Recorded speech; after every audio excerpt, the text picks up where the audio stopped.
Alright, what's up everybody? Another great episode of Fourth Person Point of View, baby. And today's episode, it's kind of cool. So cool I wanted to sit down and talk about it. So, what we're going to do is a movie review of Tyler Perry's movie on Netflix called Straw. Have you seen it? You know where I'm going with this.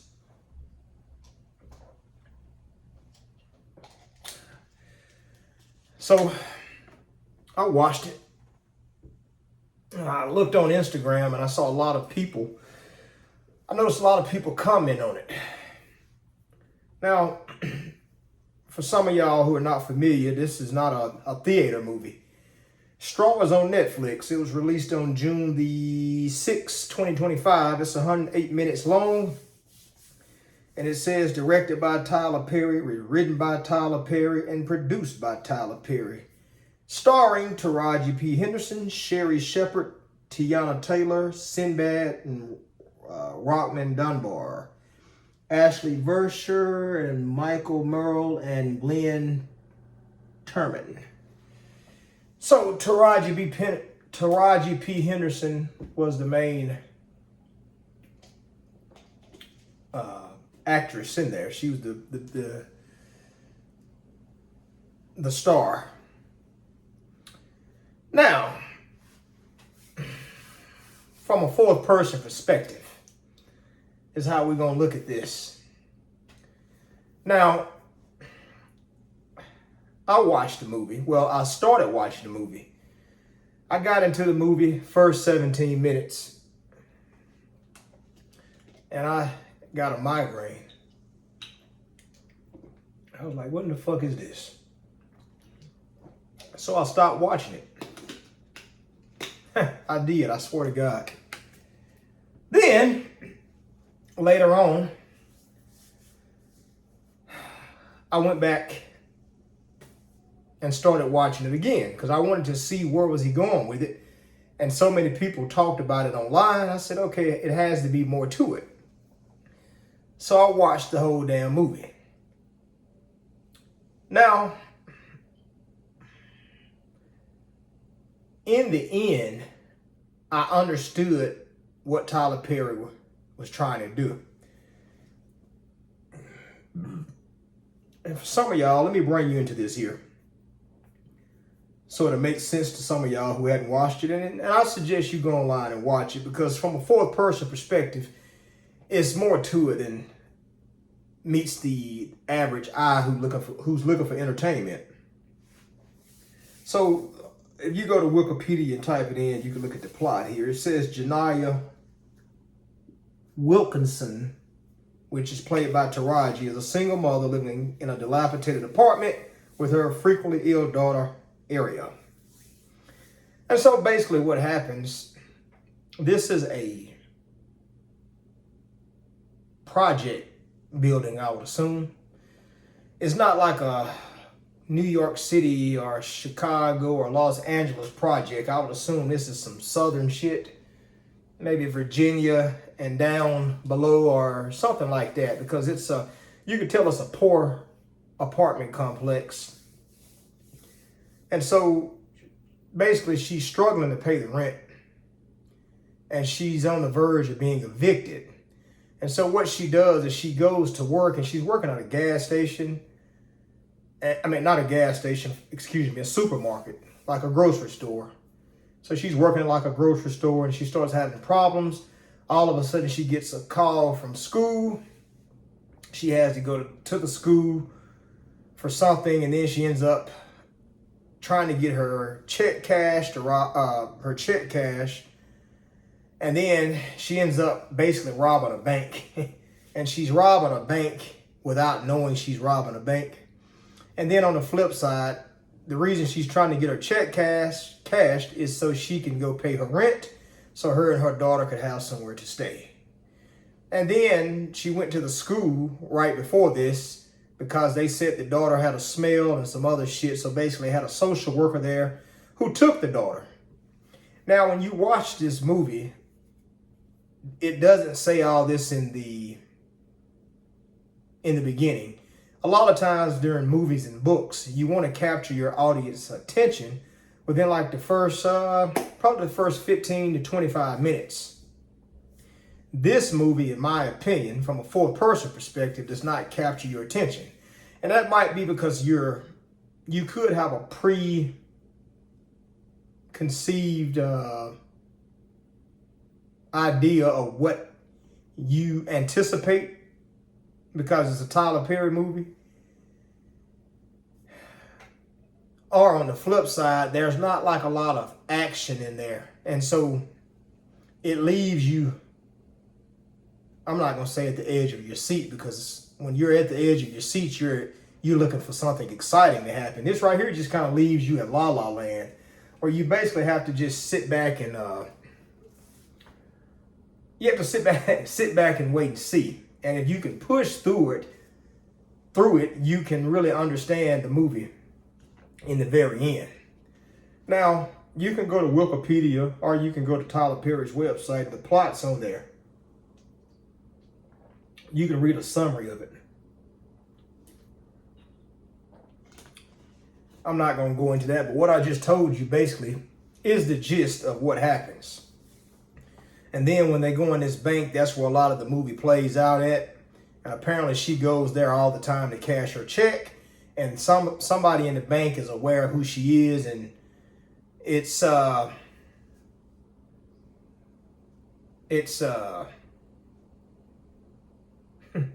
trying to be careful with my word choice here. It's catered to a person who's it's catered to a person that's poor and illiterate, I think. If you put yourself in that type of mind frame, you can understand the movie more. Because in reality, I don't think a lot of people would even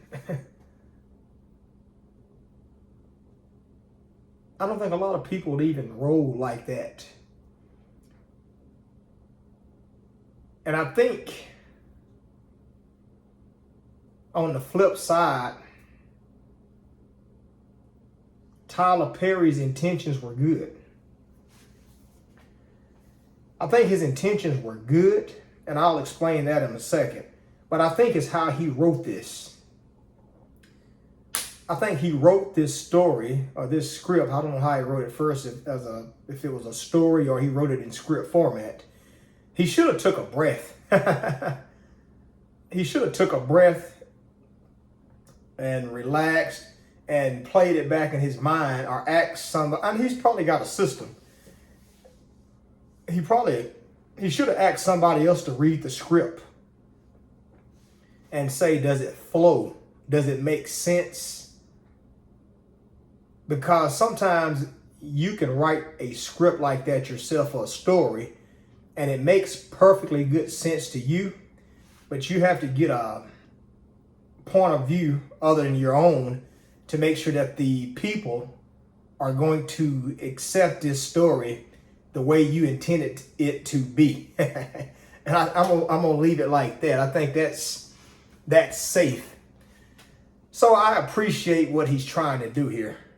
So let's talk about what I think he's trying to do and why the damn movie is a good movie. So like I said, I think Taraji P. Henderson's character is poor. She's poor and illiterate. And when a person's poor, I'm talking public housing, food stamps, welfare, and you're illiterate, you're going to have a tendency to be socially immature. You don't have the critical thinking skills to like analyze shit the way some people who might have more social maturity or perhaps a college education. Now, I say that carefully because mental illness is real, and we don't know how mental illnesses might affect certain individuals, because this is something I had looked at about 10 around 2015-ish, 14, 15-ish, I had a neighbor that worked at a mental institution. And when I first met her, we started talking about, because I was in the military at the time, and I asked her what did she do, and she told me she worked at this mental institution. And we started talking about psychology, and I was like, that's neat. And she suggested that I tour the mental institution. And so I took her up on the offer, but when I went to that mental institution for the tour, the lady informed me that you could no longer tour it unless you were a licensed professional or a internship. She said a doctor can bring you on, or you can be a student doing an internship or some type of other clinical. I think she used the word clinical. But other than that, nobody else can get on that campus and go no farther than I went, which I got to go there. And what they had was a museum. That museum was the first institution for that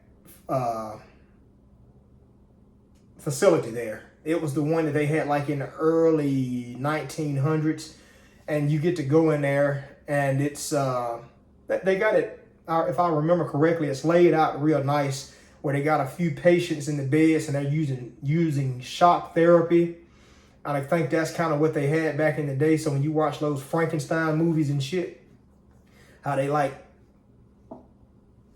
are like in the prehistoric era of science and medicine and all that shit. Back then, that's the same way they approached mental illnesses too. They would shock them. They would give them certain types of drugs, which the drugs they had back then are not basically what they have now. So, but after talking to that lady, she informed me that a lot of people are one goddamn inch from being cuckoo, mentally ill. And she told me that there were some people that were patients there who worked normal jobs. And she said, like, one example that she gave me was an engineer. She said they have an engineer that's a patient there, which she didn't give the guy's name or any information, but she said he's a successful engineer. I think he had a PhD.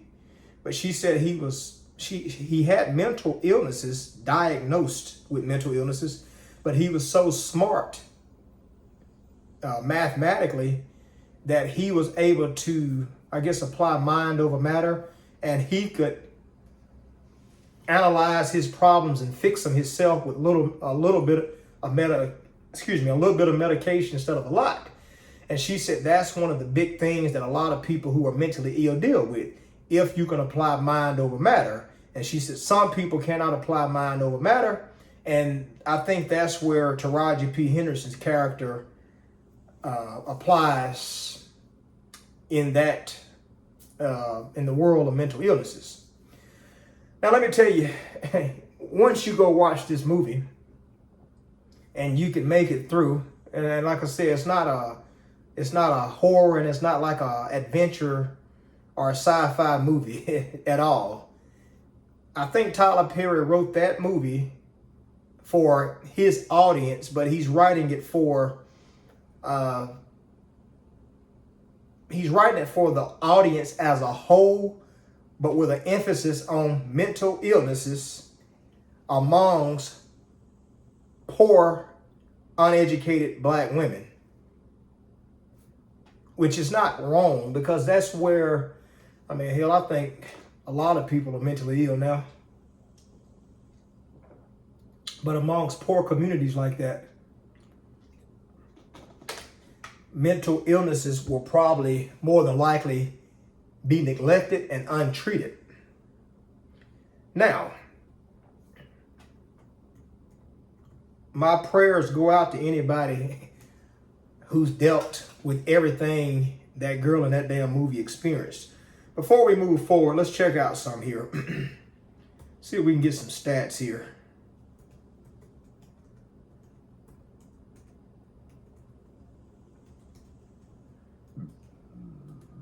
excuse me. It says black women experience mental health challenges at a high rate, often with unique presentations and barriers to care. While some studies show lower rates of diagnosed depression compared to white women, others reveal greater severity and chronicity of illness among black women. Factors like racism, discrimination, and the strong black woman stereotype further complicate their mental health experiences. Now that right there came from AI, and so we can't consider that 100% accurate. That's just probably like overall of something somebody's been saying.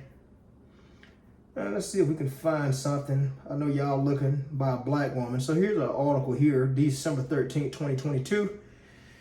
And this is nyu.edu. Okay, we got somebody with an education. So it says variation in depression symptoms could translate to underdiagnosis and miscare.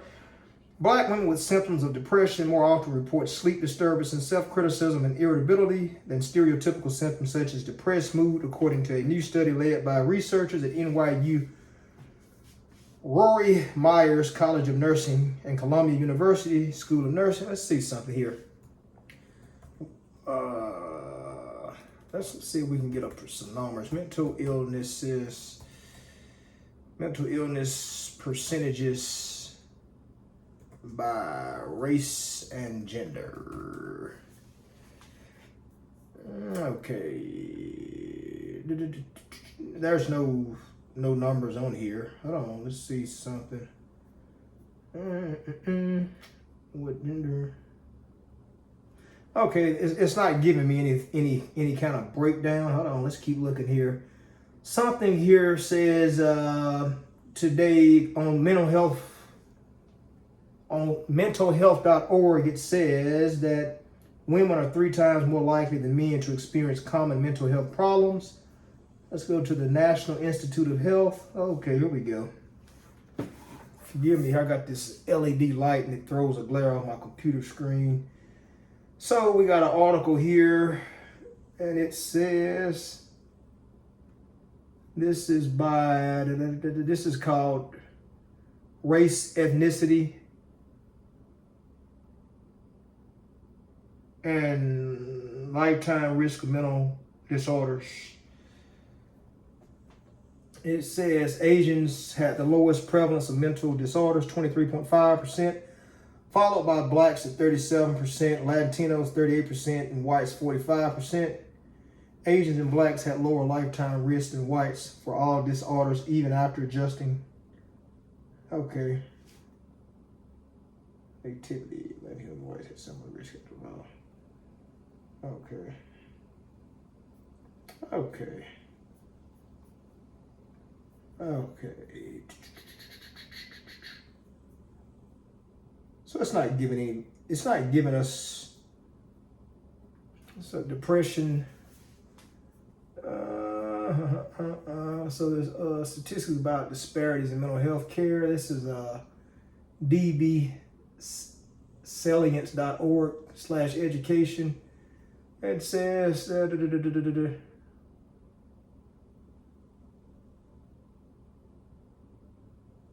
okay. In 2015, among adults with any mental illness, 48% of whites received mental health services, compared with 31% of blacks and Hispanics and 22% of Asians.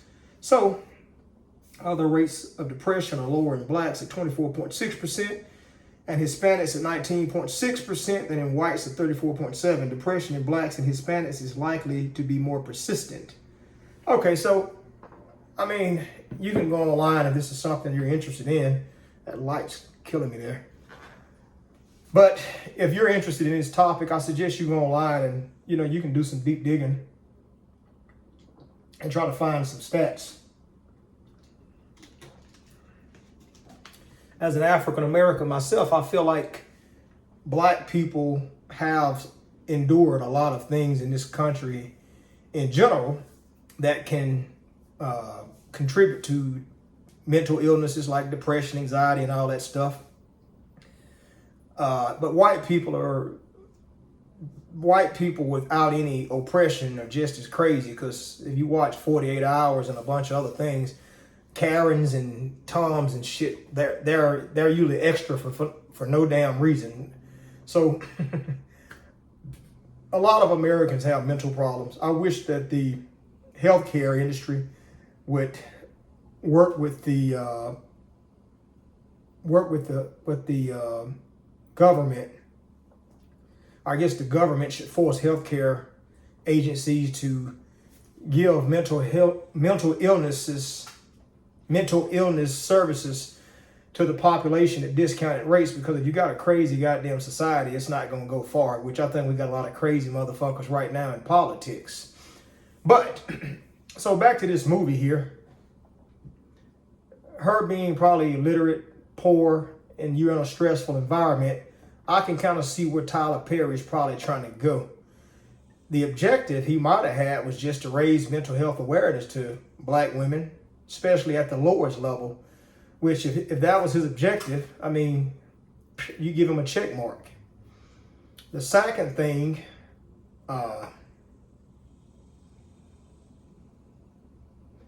if he can get a black woman or a black man from that culture to stop and think, if they can stop and think, you know, am I suffering from this? Is this because everybody can't see themselves in every movie. And I know a lot of people, especially people who don't have the self-esteem that some of us have, they base their lives off of things they see on TV, which is, in my opinion, is stupid. But apparently that's how some people get their identity, which is why a lot of white people, especially white males, that's why a white boy can be from abject poverty, I'm talking pure trash, and associate himself with fucking some Prince Harry type figure or some upper class 1% white person that's wealthy. So if there has to be a group of women that's living that life, and my heart goes out to you, baby girl. There has to be a group of women who can relate to Taraji P. Henderson's character. And if that's Tyler Perry's objective, shit, once again, check the box. Mission accomplished.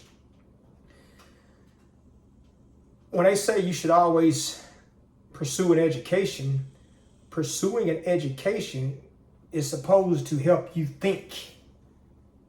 It educates you to think a certain type of way, which will be beneficial to you and your child.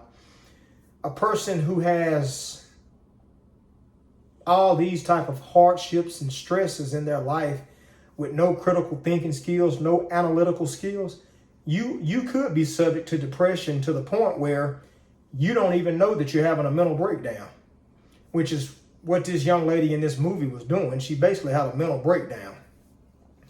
So, like I said, if that's what Tyler Perry is doing, mission accomplished. We can take that and reverse it on the flip side. If you're not having a mental illness, my mouth's dry. If you're not having mental illnesses or problems, you might be the person at the bank. You might be that person who's a teacher. And one of your students could be that little girl in this movie. And you can see her mother coming up there doing the best she can. So it also gives you a frame to analyze your students and some of the students' parents. And if that's what Tyler Perry was trying to do, check. So this movie, even though I didn't understand it at first, when I analyze it from a fourth person perspective and you break all this shit down, the movie has potential to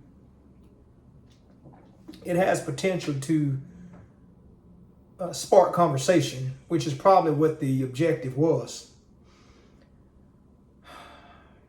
I heard a lot of black women online basically doing what I just said. They were talking about Tyler Perry must not like black women because they said this image made them feel some type of way. And I understand what you're trying to say to a certain degree, baby girl, but I think if you if you look at this movie for what it was, and instead of desiring it be something else, I think his heart was in the right place. I think his heart was in the right place, and I think the mission was accomplished. If a woman who works at a grocery store, who lives in a poor apartment complex, who's struggling to pay her rent, she don't have a lot of groceries, she's on welfare, her fucking car is breaking down, this person is out there. As a matter of fact, if I want to be an asshole, yeah, this same person is a lot of these poor motherfuckers that's one generation, that's not even one generation out of poverty. I mean, this was your ass when you was growing up. And so now that you got money or fame, you're still that same person. And so if that, because I've listened to a lot of famous people talk about how they grew up, and that was their story. You know, and you got Sinbad's character in there, you know, which showed me that even though Taraji was poor and illiterate, she was trying to be a good neighbor, and she was trying to give him something. He didn't have shit and she didn't have shit either, but she felt like she was above him. And so she gave him, she was giving him change, like I'm gonna give you more later. So I think if you quit being emotional, you can see the good this movie has. But I think the overall objective is to raise mental health awareness and tell you black women, you black babies out there, that be aware of your health and those around you. Take a deep breath. Seek a counselor. Talk to your preacher. And if you're poor and you don't have a preacher or insurance to get a counselor, oh, baby girl, you fucked. You fucked. And you don't have and God forbid you don't believe in God. Good God. So I think overall I would give this movie 2 thumbs up. I would give it 2 thumbs up because of the effort.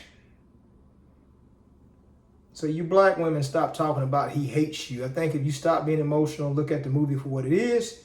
And even though it's not you as an individual, there's somebody out there who can relate to that movie. It's kind of like buying cars. You know, you got the new car dealership, and you got the used car dealership. Then you got them little used car dealerships with like 10 cars in these alleys and fucked up communities, and you wonder yourself, like, who buys cars from these people? There's somebody who buys cars from them. It might be your ass, you just don't know it. But that's my take on this movie. I suggest you go watch it. And when you watch it, have an open mind. And just because you cannot relate to any of the characters individually, you might notice some of those characters around you. And I think it teaches you how to interact with them and how to approach them. Because overall, what I got from this is kind of like an ecosystem at the lowest level, right above poverty. Because if you notice, the landlord, she lived over there. And it made me wonder, like, did she own the apartment complex? Or was she just the landlord living there for a discounted rate?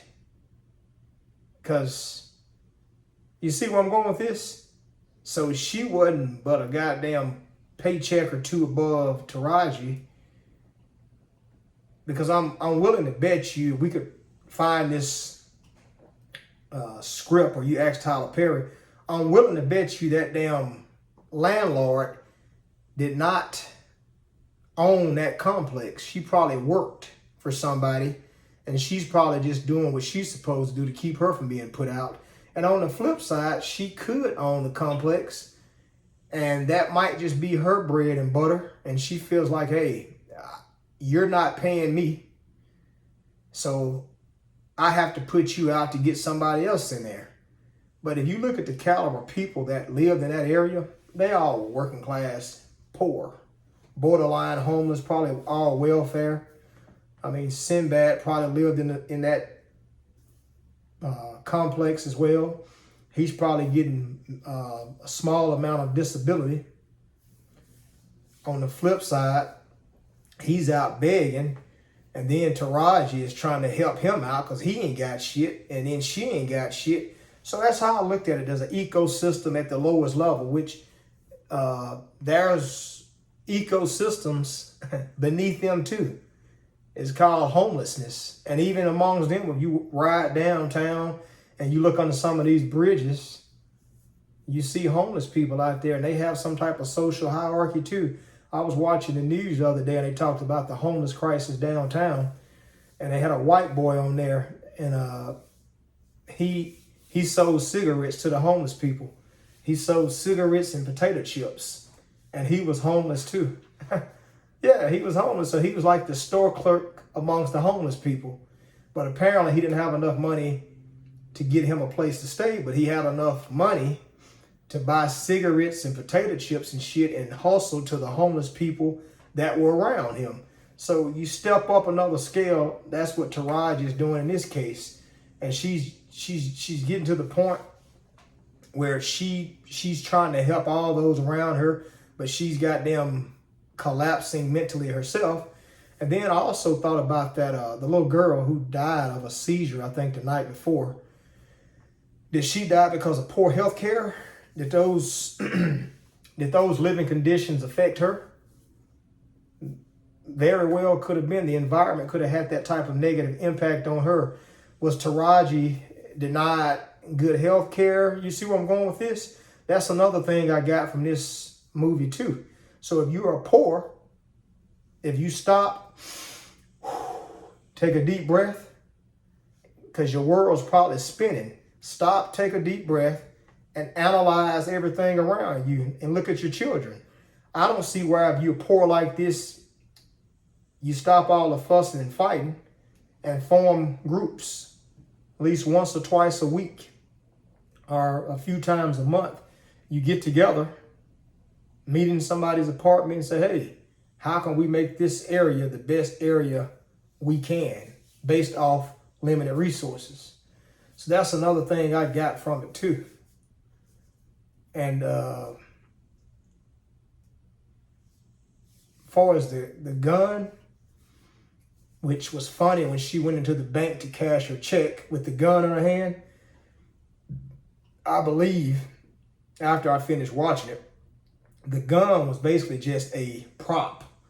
And I think that was Tyler Perry's way of just showing you how lost she was at that point. She was so fucking lost and confused that she went in the bank to cash a goddamn check with a gun in her hand, and all the airheaded ass bank tellers in there, that they were kind of slow too, which on that side of town, they probably lived in that neighborhood and graduated out themselves. You see where I'm going with this?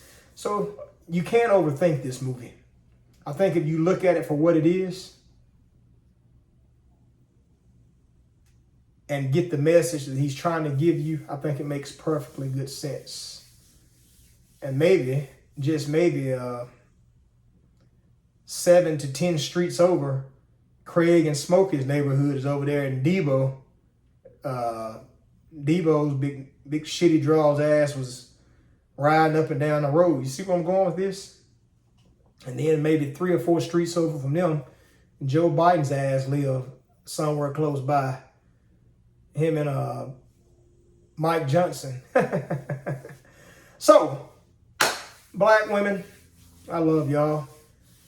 Don't be so petty. Don't be so petty that you're looking for some damn movie to make you seem like you're a superhero. I think you have to look at the movie for what it is and the message that he's trying to give you, which is mental health awareness. And I think if you look at it from that perspective, I think the movie is a pretty good movie. So, like I said, 2 thumbs up, but I'm going to get out of here. This has been 4-Person Point of View, baby. I'm out.